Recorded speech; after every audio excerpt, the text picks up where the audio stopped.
जय श्री राम। मैं देश के प्रधानमंत्री से और भारत के सर्वोच्च न्यायालय के न्यायाधीश महोदय जी से एक बात पूछना चाहता हूं कि जब से चुनावों की घोषणा हुई है, देश में आचार संहिता लगी है, तब से सभी सांसद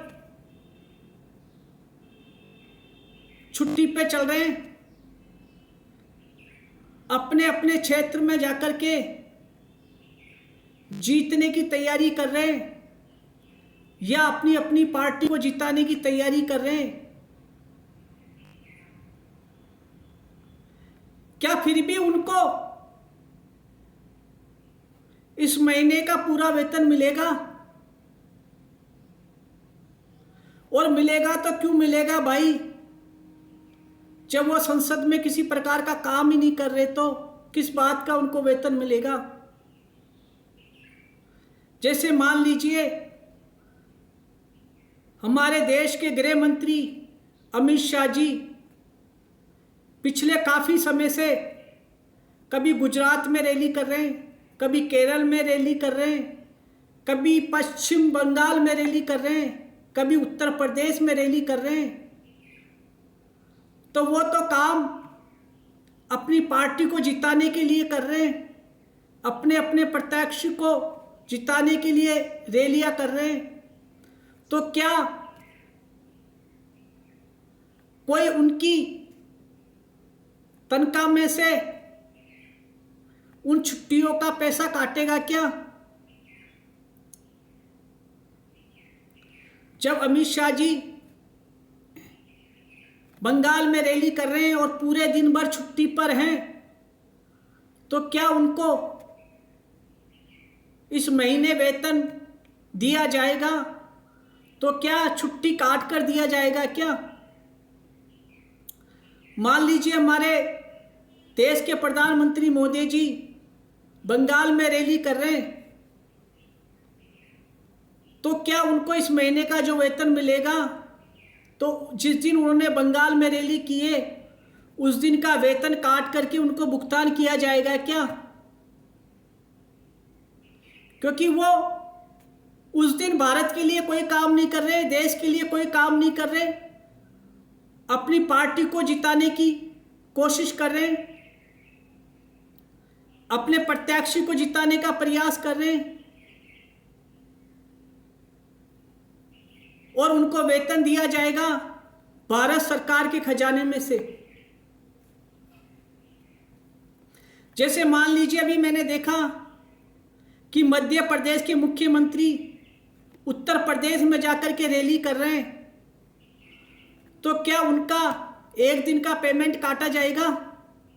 उनको इस महीने की जो तनख्वाह दी जाएगी एक महीने का वेतन काट कर दी जाएगी? अगर भारत सरकार का कोई कर्मचारी 2 दिन की छुट्टी कर ले, 4 दिन की छुट्टी कर ले, तो आप उसके वेतन में से 2 दिन का 4 दिन का पैसा काट लेते हैं। अगर किसी कर्मचारी के पिताजी भी गुजर जाएं और वो बेचारा छुट्टी कर ले, तो आप उसकी तनख्वाह में से 1 दिन का वेतन काट लेते हैं। और यहाँ तो पूरे के पूरे सांसद मोदी जी अपने अपने क्षेत्र में या तो जीतने का प्रयास कर रहे हैं या अपनी अपनी पार्टी को जिताने का प्रयास कर रहे हैं। अरे सबसे बड़ा लोचा तो भारत की संसद में ही हो रहा है। आदरणीय नरेंद्र मोदी जी, आप भी 2014 में जब चुनाव जीतकर आए थे और देश के प्रधानमंत्री बने थे, तो सबसे पहला काम आपने भी यही किया था, कभी सभी सांसदों के वेतन भत्ते बढ़ा दिए थे। अरे भाई क्यों बढ़ा दिए थे? क्या जरूरत आन पड़ी थी? एक नेता देश की सेवा करने के लिए संसद में जाता है, 5 साल काम करता भी है और नहीं भी करता, कोई पता ठिकाना नहीं उसका, लेकिन फिर भी उसको पेंशन दे दी जाती है, उसको पेंशन का हकदार मान लिया जाता है।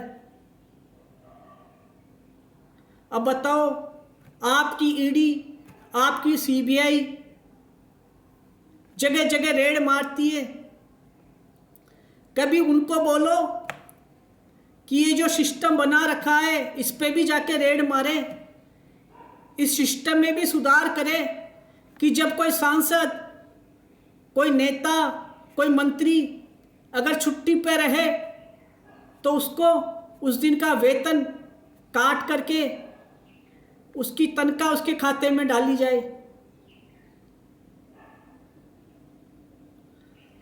और मोदी जी, जब आप तीसरी बार देश के प्रधानमंत्री बनो तो मैं आपसे यही उम्मीद करूंगा कि आप जीतने के बाद सबसे पहले यही घोषणा करेंगे कि आज के बाद किसी भी नेता को पेंशन नहीं दी जाएगी और कोई भी नेता अगर संसद में नहीं आएगा, छुट्टी पर रहेगा, तो उसका वेतन काटा जाएगा। इसी आशा के साथ, इसी उम्मीद के साथ मैं सावरा सेठ का नौकर जेके लाटा आपको हार्दिक प्रणाम करता हूं और भारत के सर्वोच्च न्यायालय के न्यायाधीश मोदी जी से भी हाथ जोड़कर विनती करता हूं कि वो इस विषय पर जरूर गौर फरमाएंगे।